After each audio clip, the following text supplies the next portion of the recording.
So at this time, I have the great pleasure of introducing to you a representative from the United States Environmental Protection Agency, Olivia Trombadori. Good afternoon. My name is Olivia Trombador. I'm a federal on-scene coordinator with US EPA. First off, I want to reiterate what my partners have said. The incident command team has been doing a fantastic job on this response. We received a request from the incident command team and county to respond to this fire right after it began, and we arrived on scene late that first night to deploy air monitoring equipment. Right now, we have 9 different monitoring locations. They are some inside the perimeter of the facility, some right outside the perimeter of the facility, and others further into the community area. We are monitoring for hydrogen fluoride and particulates at this time. The reason we are monitoring for those two constituents is because based on our experience, we know that battery fires of this type produce 2 different hazards. One is hydrogen fluoride, the other is particulates. The hydrogen fluoride, of course, is coming from the battery chemistry, while the particulates are coming from the fire combustion itself. In addition to our efforts, the Vistra has brought a contractor to the scene, and they are also doing fixed and roaming air monitoring.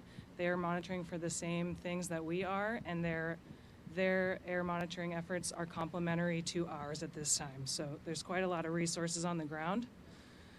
Based on the monitoring that we have been doing since late the first night, we have not seen any levels of these 2 contaminants that would pose a risk to the public, so we're very happy to report that.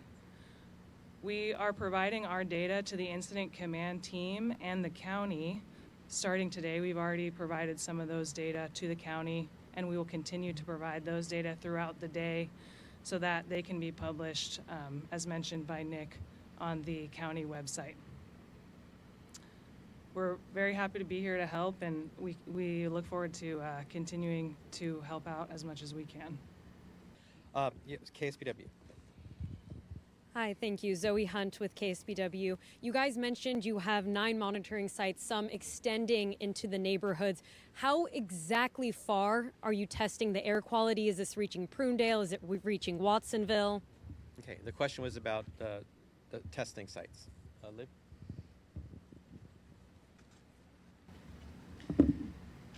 Great question. So like I said, we've got our 9 different locations, and then CTEH is here with Vistra doing roaming community monitoring. So our farthest reaching spots are, well, I'll start in the beginning and then go out. We've got 2 monitoring locations inside the plant. We've got 4 monitoring locations right on the outside of the plant. So that's 1 to the north, 1 to the south, 1 to the east, and 1 to the west. Specifically, we have that westerly one there because we were thinking of the community to the west of the power plant in Moss Landing. Then we have 3 additional locations that are farther north, farther east, and farther south in the extent of where the original evacuation orders were.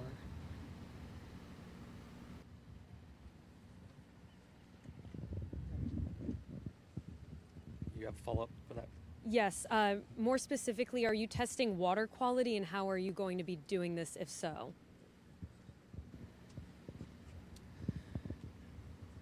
At this time, we are only doing air monitoring. We were brought into the response with that request specifically. We're currently focused on the immediate risk to the public, which is why we are doing air monitoring and focusing on that. We continue to look forward to be a resource to the county and to the incident command team as the needs evolve, moving from when this moves from emergency into the next phase. So at this time, we are just doing air monitoring. Thank you. We're talking about hydrogen fluoride here, which can be highly toxic for drinking water. Will that be something that you will be looking at into the future in testing the drinking water here? Because I know that a lot of folks in this area are concerned about that. Hydrogen fluoride is extremely toxic, as you mentioned. It's actually a very toxic inhalation hazard because it's an acidic gas.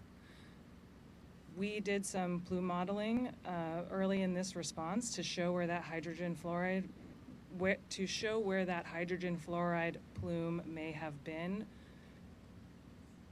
We take very conservative approaches to this, so we assume, when we assume 100% of the combustibles are hydrogen fluoride, when in reality that's very conservative. Our plume model showed that the hydrogen fluoride potential would really only be in the facility itself, because those gases are pretty fully consumed in a fire of this magnitude. For those of you who saw online and on the news, or even from your homes, I'm certain you could see how big a fire this was. So gases are consumed quite quickly in a situation like that. So for the HF risk, it's really close to the plant itself, and as I mentioned, we have not seen anything on our monitoring equipment that indicates any risks to the public. Will you be testing the water?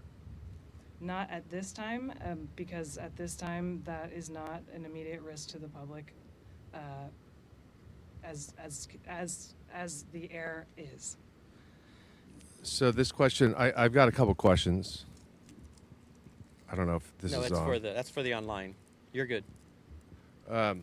So, and I guess the first one would be for Olivia. My understanding is that the HF, because of the meteorological conditions, it went pretty vertical up into the atmosphere, and it's a gas, and so that there may not be fallout from it. I mean, can you speak to that? I mean, is that a viable hypothesis? So that was what I was trying to say before. We are working, firstly, I'll say that we are working closely with the state toxicologist and the state experts on this. And so they're really informing the county and informing the incident management team and helping us with these types of questions. But what I was saying before, trying to say, is that gases like that are being fully consumed by the fire. So yes, we wouldn't expect to see that sort of fallout from a plume like this for HF specifically, because it's a gas, it's being consumed by the fire. It's being consumed by the fire, but it's not rising up into the atmosphere? For those kinds of questions, I will have to defer to my experts who are at the state. We'll try to get back to you on that specifically. Okay. So I understand the local air resources board, they don't have the tools to measure for HF, and they're relying on the EPA to do that. How do you guys, I mean, at these 9 different monitoring places, like, how do you measure for it? Like, what's the actual, infrastructure? Great question. So yeah, as you mentioned, it is pretty specialty air monitoring equipment, and because the response community is still, these battery fires are relatively new over the past 3 years, so we're still all getting up to speed with the latest and greatest. So that's why we get called out a lot, is because that's usually what we have. What we've deployed out in the field is a device called an SPM Flex, and it runs a chemical tape cassette, basically, which shows the presence of any mineral, of any acid gas. And like I said,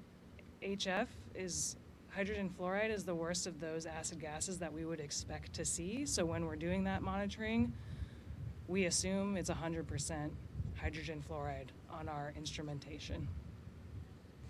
Okay, KION. Thank you. I just have two more questions. The first one would be for the EPA. Thank you. We're talking about the HF here, and usually it's one of the first gases released during a thermal runaway event like the fire that we saw here.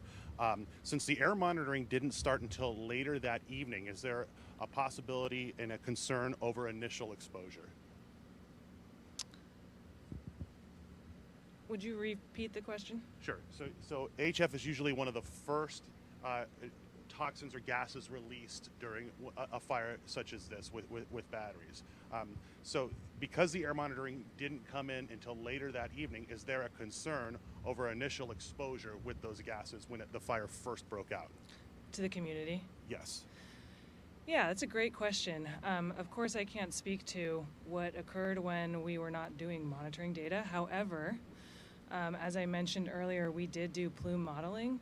We started that plume modeling from the moment of the incident, not from the moment that we arrived. And so, like I said, the hydrogen fluoride plume that we saw coming off of that was really on the facility, not extending into the community.